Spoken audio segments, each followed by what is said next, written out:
अस्सलामुअलैकुम, आदाब, सत श्री अकाल। कैसे हैं सब लोग? कैसा रहा ये हफ्ता?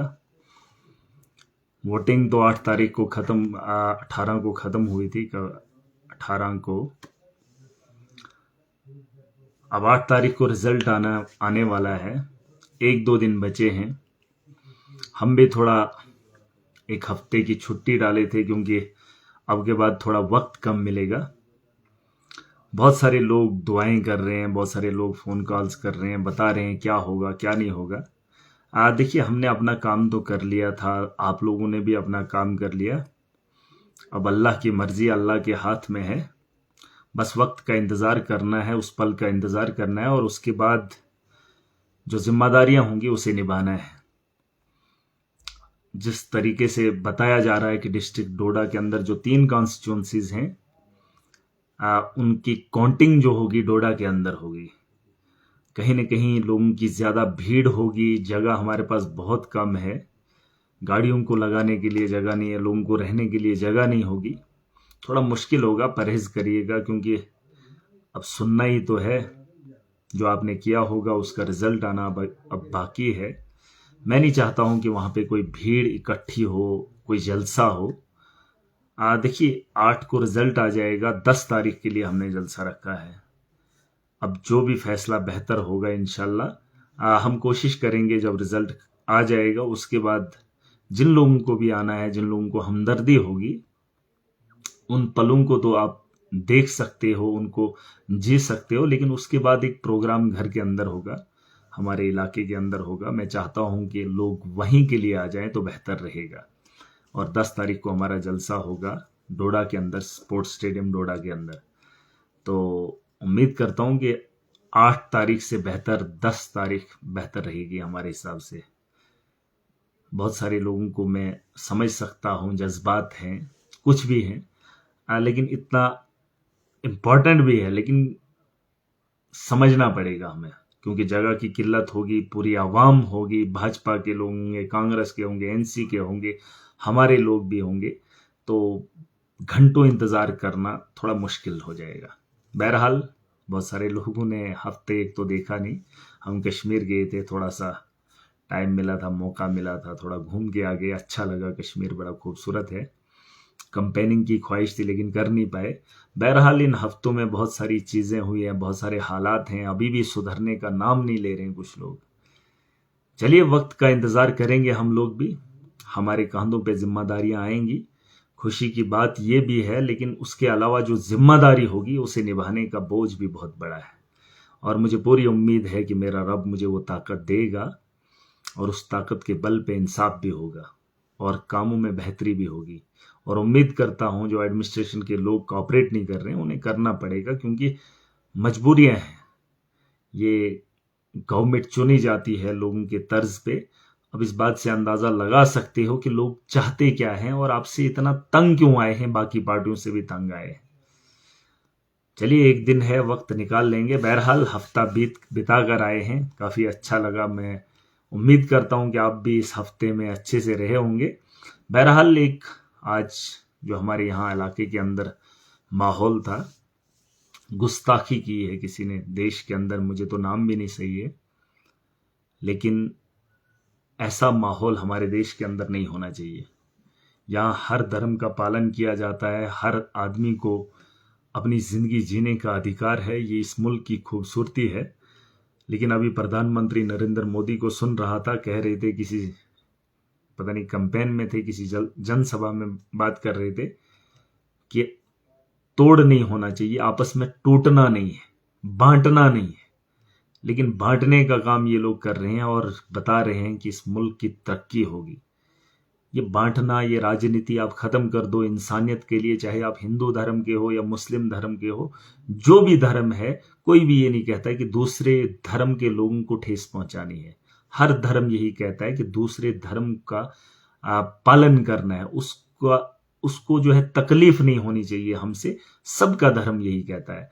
लेकिन ये जो भाजपा के लोग हैं या कुछ और लोग भी हैं जो धर्म के नाम पे राजनीति करना चाहते हैं, उनसे मैं थोड़ा परेशान हूं। लेकिन इलेक्शन अब जम्मू कश्मीर में खत्म हो गया, धर्म के नाम पे धंधा नहीं होना चाहिए। अब इंसानियत के लिए काम करना चाहिए और सबको मिलके करना चाहिए। एडमिनिस्ट्रेशन को भी भेदभाव नहीं करना चाहिए, सेंटर में किसकी सरकार है तो उसके हिसाब से चलेंगे, नहीं। अगर धर्म इजाजत नहीं देता है तो देश भी इजाजत नहीं देता है। देश के कानून ने किसी को इजाजत नहीं दी है कि आप भेदभाव करें। जो जिसका हक है वो उसे मिलना चाहिए। मुझे बहुत सारे लोग कह रहे थे कि आपने सबको साथ लेके चलना है। हाँ, यकीनन हम सबके लिए आए हैं, इंसानियत के लिए आए हैं। जो हमारे वोटर नहीं भी हैं, जो हमारे मुखालिफिन हैं, लेकिन एक फिरके के साथ हमारी लड़ाई है, वो आज भी है और कल भी रहेगी। जो जिसका हक है उसे मिलेगा, लेकिन जो किसी का हक छीनने की कोशिश करेगा उसे हम नहीं छोड़ेंगे। बस हमारा इतना सा इख्तलाफ है, छोटी सी बात है कि गरीब के हक के साथ जो भी खिलवाड़ करेगा हम उसे रोकेंगे, हम उसे पूरी ताकत से रोकेंगे। बस हमारा ये छोटा सा मंशूर है जिसकी वजह से हम सियासत के अंदर आए, और कोई मामला नहीं। और ये धर्म के नाम पे राजनीति करेंगे, दंगा करेंगे, फसाद करेंगे, बस हिंदू के नाम पे वोट लेकर चले जाएंगे, फिर मुड़कर किसी भी धर्म की निगहबानी नहीं करेंगे, किसी भी धर्म के इंसान के साथ इंसाफ नहीं करेंगे। चलिए, वक्त आएगा, देखेंगे आप लोग भी, और जब हमारे कंधों पे जिम्मेदारी आएंगी, हमारे हाथ में आप लोगों का कुछ भी आएगा, तो आप देखेंगे, दुनिया को पता चल जाएगा कि महराज के पास आवाम के लिए क्या आया और महराज ने आवाम के सामने कैसे रखा। हम पूरी कोशिश करेंगे और पूरी ताकत के साथ करेंगे, और जिन लोगों को हमसे उम्मीदें हैं उनकी उम्मीदों पे पूरा खड़ा उतरने की कोशिश करेंगे। बस ये एक हफ्ता मिला था, ये हमने बिता लिया। अब जो आने वाला कल है वो आवाम के नाम है, और मुझे पूरी उम्मीद है आवाम इसमें पूरा कोऑपरेट करेगी, पूरी ताकत के साथ। अब जम्मू कश्मीर में चुनाव भी हो रहे हैं, पंचायती चुनाव। हमने जमीनी सतह से लेकर ऊपर लेवल तक सिस्टम को ठीक करना है और ईमानदार लोगों को बिठाना है, ख्वा वो हिंदू हो या मुसलमान हो, मुझे कोई फर्क नहीं पड़ता। मैंने ठाठरी की बात सुनी, कुछ लड़के मिले थे, उन्होंने कहा कि हमारा सरपंच हिंदू था, मुस्लिम मेजॉरिटी पंचायत थी, लेकिन वहां वो हिंदू था, लड़का कोई था और उसकी जॉब लग गई है, अगर उसकी जॉब नहीं लगी होती तो हम उसी को सरपंच बनाते। तो कहा कि आपका क्या ख्याल है? मैंने कहा हकीकत यही है कि हमने धर्म को नहीं देखना है, इंसान के किरदार को देखना है। अगर वो अच्छा है आप उसे ही बनाओ। उन्होंने कहा वो तो एम्प्लॉय हो गया, उसका कहीं चल रहा है, तो इसलिए हम उसे खड़ा नहीं कर सकते। यही खूबसूरती इस मुल्क की है। हमारे यहां अगर कोई थानेदार हिंदू है, मुस्लिम मेजॉरिटी में, लेकिन अगर इंसाफ करने वाला है तो दुनिया उसको मानती है।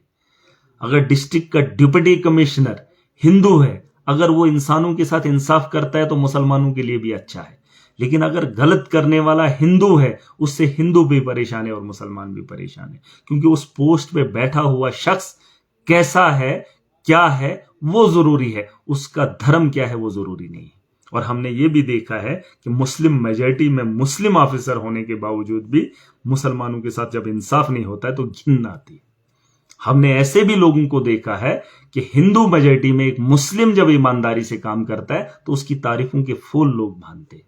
और उसी तर्ज पे इस देश को चलना चाहिए, इस देश को आगे बढ़ाना चाहिए।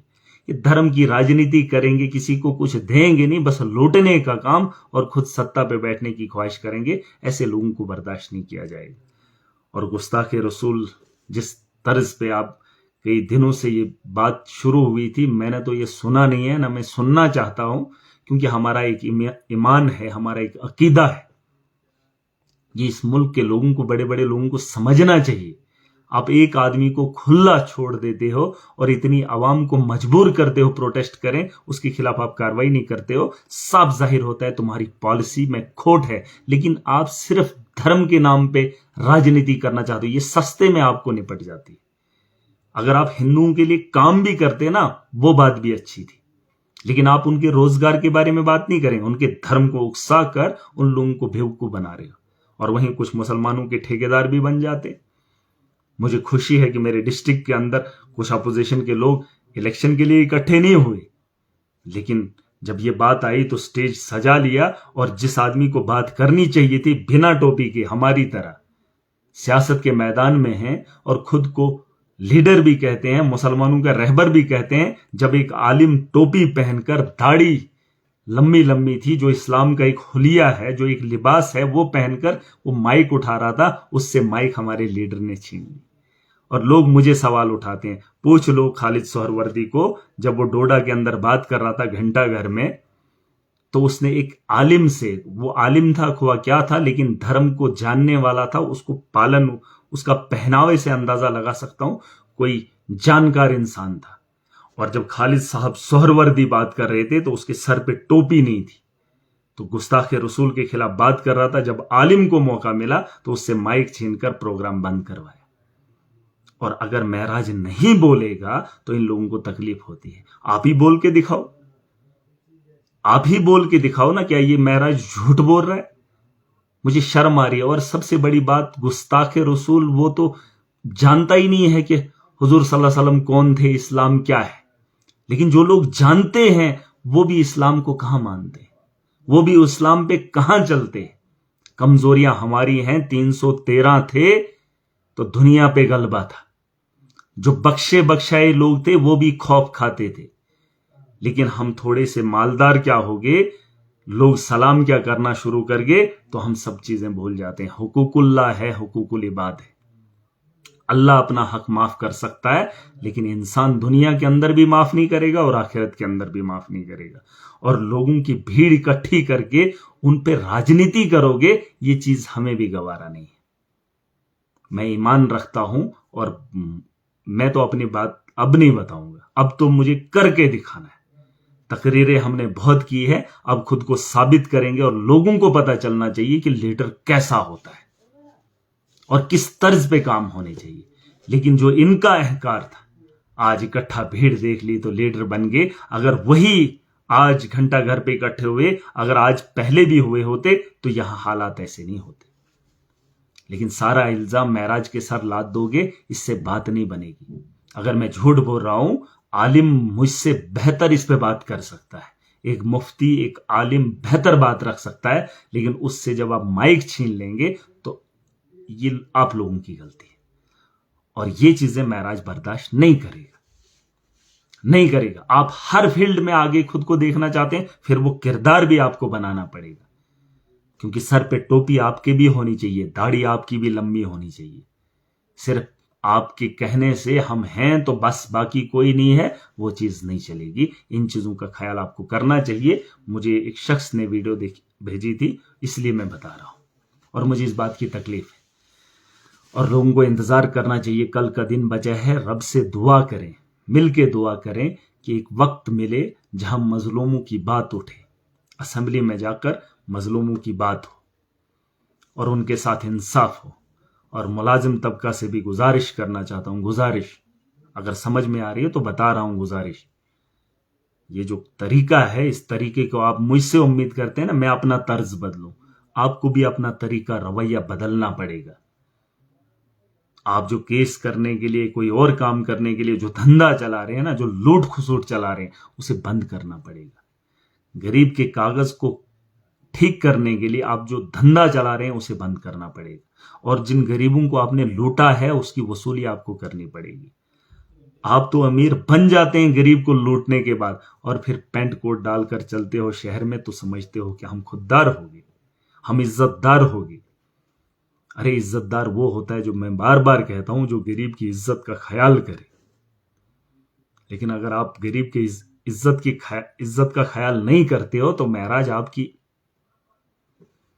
ठीक है, आज वैसे भी मूड हमारा अच्छा नहीं है तो आज कोई बात भी नहीं करना चाहता हूं, बस वक्त का इंतजार करेंगे। सब लोग दुआ करें, दुआ करें कि इस बदहाली से निकलने के लिए एक दिन बचा है। 8 तारीख को रिजल्ट आएगा और मुझे पूरी उम्मीद है, इंशाल्लाह, मुझे अपने रब पे भरोसा है। क्योंकि मैं किसी को नहीं जानता था, मैंने रब पे भरोसा किया और इतने लोग हमारे साथ इकट्ठा हुए, इतने लोगों ने सम्मान दिया, इज्जत दी। और मैं बार बार कहता हूं कि अब रेवोल्यूशन यहां से शुरू होगा और उसकी जद में पूरा जम्मू कश्मीर आएगा। और ये होना भी तय है, क्योंकि मैंने कश्मीर के हालात भी देखे, जम्मू के हालात भी देखे, और खित्ता चनाब से बदलाव की एक उम्मीद की किरण दिख रही है मुझे। और इस पे चलना हम सबको है। चुनाव चाहे वो पंचायत के हों, एक मेंबरी का हो, सरपंची का हो, डीडीसी का हो, बीडीसी का हो, इसमें ईमानदार लोग हिस्सा लेंगे। और जिस तर्ज पे मैं चाहता हूं कि जो जानकार लोग हैं, जो धर्म को मानने वाले लोग हैं, धर्म पे चलने वाले लोग हैं, जो हक और हलाल की पहचान करने वाले लोग हैं, वो सियासत को एक आदमी संभाल ले। गांव के अंदर एक आदमी अगर इस चीज का बेड़ा उठा ले तो कोई फर्क नहीं पड़ेगा, लेकिन ईमानदारी से अगर काम करेगा ना तो नाम अलग हो जाएगा। हम एक छोटे से इंसान थे, हमने कोशिश की, ईमानदारी की बात की, बस गरीब के साथ इंसाफ की ख्वाहिश की। अभी हमने उतना कुछ नहीं किया है, लेकिन बस एक दिल में ख्वाहिश थी, तो इतना बड़ा माहौल बना है। अगर आपके जिम्मे वो चीजें आ जाएंगी, आप उसे डिलीवर करोगे, लोगों तक पहुंचाओगे, हक और हलाल को अच्छे से उसकी तमीज करोगे, जो उसका हकदार है उस तक पहुंचाओगे, तो यकीन जानो उस इलाके का नाम भी होगा और उस धर्म को भी लोग मानना शुरू करेंगे। लेकिन जब हम चोरों को उठाकर सत्ता में बिठाते हैं, गरीब के साथ जुल्म होता है, तो इंसाफ की गुहार इन लोगों से लगाते हैं तो नहीं होगा। मैं चाहता हूं एक शख्स कोई उठ के चलाए, और सरपंची के चुनाव होंगे, सिर्फ ईमानदार को खड़ा करना, वो कौन है उससे आपको फर्क नहीं पड़ना चाहिए। धर्म मायने नहीं रखता है, कम से कम इंसानियत को मानने वाला, इंसानियत का दर्द रखने वाला इंसान होना चाहिए, और उसी तर्ज पे हम चलेंगे। और ये इस मुल्क की खूबसूरती है, इसको हम आगे बढ़ाएंगे। ये भाजपा की जागीर नहीं है, ये बीजेपी का देश नहीं है, ये मुल्क हमारा है, हम सब का है, और इसकी सालमियत और इसकी बका को बाकी रखने के लिए हम सबको इकट्ठा होना पड़ेगा। अगर किसी भी धर्म के पे कोई टिप्पणी करता है या उसकी मुखालिफ बात करता है, तो बाकी धर्मों को भी उसे रोकने के लिए इकट्ठा होना पड़ेगा। ये सिर्फ मुसलमानों का मामला नहीं है, किसी गुस्ताख ने गुस्ताखी की, ये हर धर्म का मामला है। कल को हिंदू धर्म के लिए कोई मुसलमान बोल दे, इसका क्या मतलब है? उसको जायज है? हमारे इस्लाम तो नहीं सिखाया। मुझे नहीं लगता है कि हिंदू धर्म में भी ऐसा नहीं होगा कि आपने दूसरे धर्म के लोगों को ठेस पहुंचानी है। अगर होना ही होता, हिंदू धर्म होता, मुसलमानों का धर्म होता, फिर ये इंसानों को पैदा क्यों किया होता मेरे रब ने? उसने तो ये हमारे लिए आजमाइश डाली है कि इंसान दुनिया के अंदर जाकर क्या करेगा, और हमें थोड़ी हुक्म दिया है कि आपने कत्लो गारत करनी है दूसरे धर्म के लोगों को। हमने अपने किरदार दिखाने, और जिस आदमी को जिसका किरदार अच्छा लगेगा वो उसे समझेगा। और हर धर्म यही चाहता है कि इंसानियत जिंदा रहे, अमन रहे, शांति रहे। लेकिन ये जो बौखलाहट का शिकार हो गए, जिस तरीके से ये कुछ लोग सोचते हैं कि हम कट्टर हिंदू हैं, हम कट्टर मुसलमान हैं, नहीं, कट्टर इंसान बनो, उसी में बेहतरी है, और इंसानियत के लिए काम करो, उसी में बेहतरी है। और इंतजार करेंगे और दुआ करेंगे, फिर मुलाकात करेंगे। अब मुझे पूरी उम्मीद है, अगर लोग मेरी बात को सुन रहे हैं, परसों जब रिजल्ट होगा वहां डोडा के अंदर जगह नहीं होगी, कोशिश करिए अपने घरों में रहिए, कोई मसला नहीं है, आपको वहां आने की जरूरत नहीं है, वहां से रिजल्ट आप लोगों तक पहुंचा दिया जाएगा। मैं नहीं चाहता हूं कि परसों की डेट में वहां पर लोग इकट्ठे हों, क्योंकि रिजल्ट तो आ जाना है। वहां लोग भूखे रहेंगे, प्यासे रहेंगे, ऊपर तो 144 लागू हुआ है, वहां हर पूरे डिस्ट्रिक्ट के लोग होंगे। नहीं, अपने घरों में देख लीजिए, जो एजेंट लोग होंगे, थोड़े बहुत लोग होंगे, वही होंगे। फिर जब कोई जीत कर आपके इलाके में आएगा तो उसे अपने इलाके के अंदर या दूर कहीं जगह पे उसका वेलकम कीजिए, उसे का स्वागत कीजिए, उसे मुबारकबाद दीजिए, उसके घर चले जाइए, वो खूबसूरती है। अगर आप वहां पूरे डिस्ट्रिक्ट के अंदर जाएंगे तो पूरा चक्का जाम हो जाएगा, पूरे लोग वहां सड़कों पे होंगे, जगह तो है नहीं बैठने की। अगर जगह होती तो फिर मना किसी को नहीं होता। फिलहाल शांति से ये रिजल्ट आ जाए, उसके बाद हमें काम करना है, बस उस काम का बेड़ा उठाएंगे। 10 तारीख को जैसे हमने कहा, अगर ऊपर वाले ने चाहा इंशाल्लाह जरूर 10 तारीख को हम जलसा करेंगे डोडा के अंदर। उस दिन चले आना, उस दिन हमारा जलसा होगा, स्टेडियम डोडा का होगा, आवाम में एक होगी, मजलूमों का टोला होगा, एक अच्छा जलसा करेंगे, वहां अपनी बात रखेंगे। तो मुझे पूरी उम्मीद है जो लोग मुझे देख रहे हैं, जो चाहने वाले हैं, वो इस बात को समझेंगे। मैं नहीं चाहता हूं कि कोई किसी का नुकसान हो इस मसले में, हम भी नहीं चाहते हैं, हम अमन चाहते हैं, फसाद नहीं चाहते, लेकिन किसी का नुकसान हो जाए तो ये हमें अच्छा नहीं लगता है। तो मुझे पूरी उम्मीद है, वैसे भी असोज का टाइम है, लोग अगर अपने घरों में काम करेंगे उस दिन, लेकिन सुनेंगे भी। सोशल मीडिया का जमाना, जैसे मैच होता था सारे तो ग्राउंड में देखने नहीं जाते थे, है ना, अपने अपने घरों में सुनते थे। मजा तो वही आता है, चाहे वो पाकिस्तान में खेल रहे हो या बांग्लादेश में खेल रहे हो या ऑस्ट्रेलिया में खेल रहे हो, हम यहाँ देखते थे या सुनते थे, सारी चीजें आपके सामने आएंगी, वैसा ही मजा आएगा। लेकिन फिर भी कोशिश करिएगा, अपने घरों में रहिए, बहुत कम लोग आएँ तो बेहतर होगा।